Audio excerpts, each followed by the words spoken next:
இன்றைக்கி நம்ம பருப்பு குழம்பு செய்ய போகிறோம். அதுக்கு தேவையான பொருட்கள்: பருப்பு, துவரம்பருப்பு, 2 தக்காளி, கொஞ்சம் 4-5 பல் தேங்காய், 1 கை சின்ன வெங்காயம், 2 கத்தரிக்காய், 2 பச்சை மிளகாய், 1 பூண்டு. உங்களுக்கு காரத்துக்கு தகுந்த மாதிரி பச்சை மிளகாய் சேர்த்துக்கோங்க. இப்போ இது எல்லாத்தையும் இதில் குக்கரில் போட்டுடலாம். இது எல்லாம் நல்லா வாஷ் பண்ணிவிட்டு குக்கரில் சேர்த்துக்கோங்க.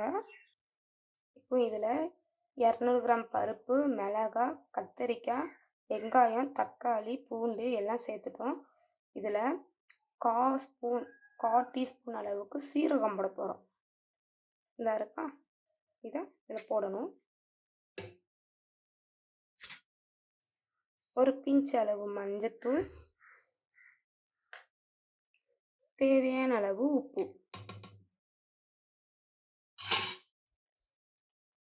இது கூட நம்ம தேங்காய் பூ சேர்க்க போகிறோம். ஒரு 4 பல் தேங்காய் இருந்துச்சுல, அதை நான் இப்படி மையாக அரைச்சி கொண்டு வந்திருக்கேன். இனிமேல் இதை போட போகிறோம். இப்போது தேங்காய் பூ சேர்த்தாச்சு. இதில் 1 சொம்பு தண்ணி ஊற்ற போகிறோம்.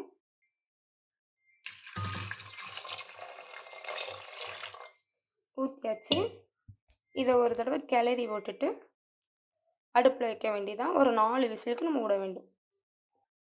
அடுப்பில் வச்சாச்சு. ஒரு 4 விசில் வர்றதுக்கு நம்ம காத்திருக்கணும். இந்த சைஸ் காயத்தையும் நல்லா இடித்து அந்த குக்கரில் சேர்த்துக்கோங்க. பருப்பு குழம்புல உங்ககிட்ட காயம் இல்லைன்னா, கட்டி காயம் இல்லைன்னா பெருங்காயத்தூள் சேர்த்துக்கோங்க. ஒரு விசில் அடிச்சுட்டு இந்த டைம் நம்ம பருப்பு குழம்புக்கு தேவையான புளி எடுத்துக்கலாம். புளி பாருங்கள், நெல்லிக்காய் சைஸ் அளவு தான் புளி எடுத்துக்கணும்.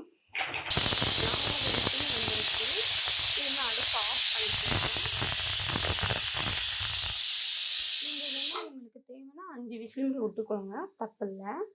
இனி குக்கரை உடனே நம்ம திறக்கக்கூடாது.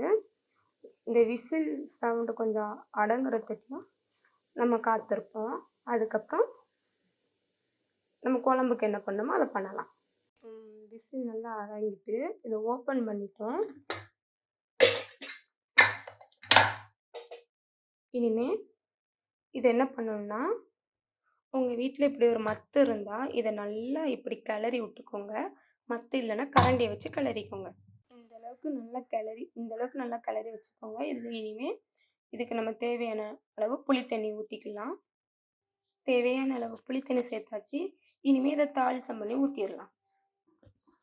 தாளிசம் பண்ண 2-3 டீஸ்பூன் தேங்காய் எண்ணெய் ஊற்றிருக்கேன். கடுகு போட்டிருக்கேன்.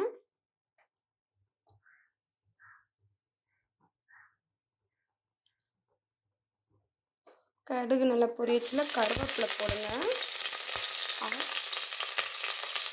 கடுகு கருவேப்பிலை போட்டோன்னா 3 வத்தல் பிச்சு போட்டிருக்கேன். தாளிசம் பண்ணிக்கோங்க. இந்த மாதிரி வந்த உடனே இந்த குக்கரில் இருக்கிற குழம்பு இதில் அப்படியே ஊற்றிடணும். கொஞ்சம் சூடானதுக்கப்புறம் குழம்பு ஆஃப் பண்ணிட வேண்டியதான். நாங்கள் இப்படி தான் பருப்பு குழம்பு வைப்போம். நாங்கள் மதியமும் நைட்டு யூஸ் பண்ணுவோம். அதனால் நாங்கள் கொஞ்சம் எக்ஸ்ட்ராவே வைப்போம். நீங்கள் இந்த மாதிரி பருப்பு குழம்பு யூஸ் பண்ணுவீங்க அப்படிங்கிறத கமெண்ட்டில் சொல்லுங்கள். பருப்பு குழம்பு செய்ய ட்ரை பண்ணுறவங்க இந்த மாதிரி ட்ரை பண்ணுங்கள். ஓகே, பிடிச்சிருந்தா என்னோடய சேனலை சப்ஸ்கிரைப் பண்ணுங்கள். பாய்.